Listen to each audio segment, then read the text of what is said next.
We have a breach of the Capitol. Breach of the Capitol. An all-out assault on democracy. We need to hold the doors of the Capitol. Never before seen video from a gut-wrenching day our nation will never forget. Officers down! Get him up! Get him up! Plus, shocking revelations of what was going on inside the White House. And aware of the rioters' chants, the president responded with this sentiment, quote, "Maybe our supporters have the right idea." Tonight, the committee investigating the attack on the Capitol presents its findings to the American people. They were peaceful people. These were great people. The crowd was unbelievable. And I mentioned the word love, the love in the air. I've never seen anything like it.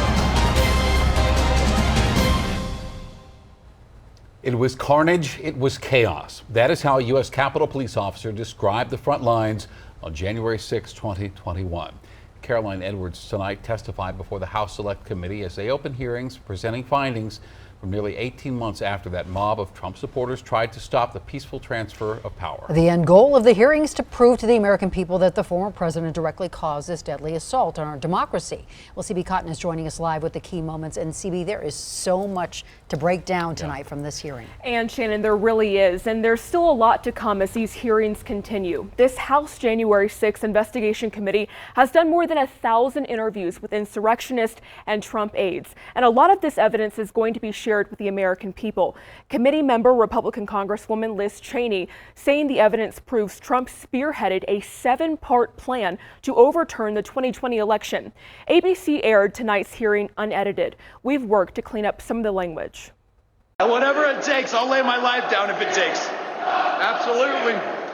That's why we showed up today. They showed up, and the insurrectionists who were interviewed say President Donald Trump sent them. You know, I had supported Trump all that time. I did believe, that the election was being stolen.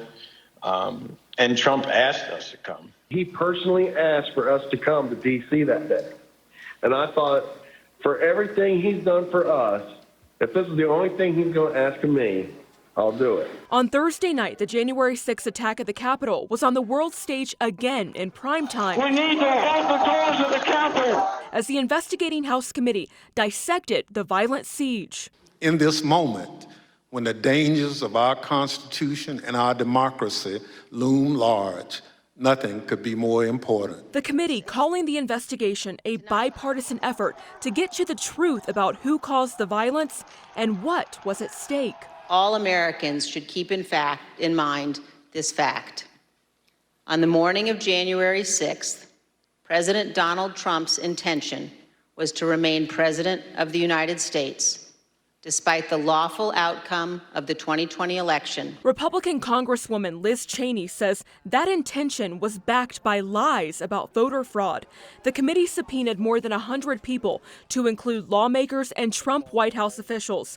Never before seen interviews sharing what they believed. The idea of saying the election was stolen and putting out this stuff, which I told the president was It affected my perspective. I respect Attorney General Barr.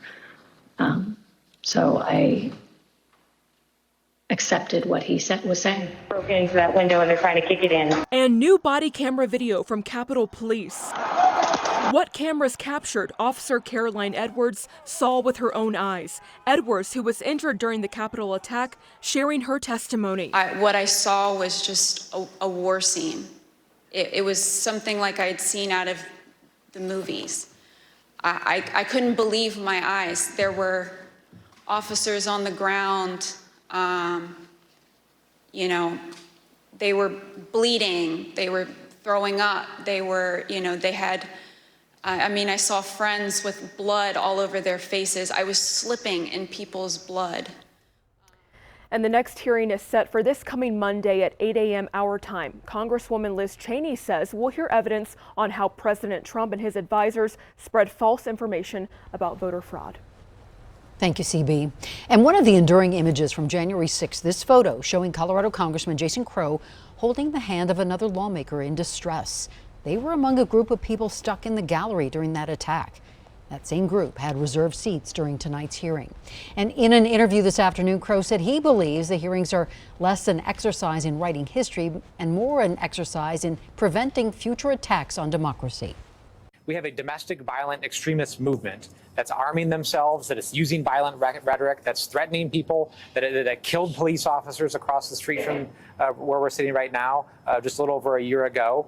That movement is growing. It continues to become more violent. And at the same time, you do have this effort to replace county clerks, secretaries of state, election officials around the country, not with people that believe in democracy, not with people who will fulfill their oaths regardless of political persuasion or affiliation, but with people who just want to put their thumb on a scale and choose the candidate that they want.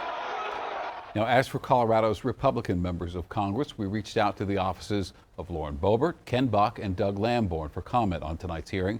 We have not heard back from any of them. And several Coloradans are facing charges in connection to the insurrection.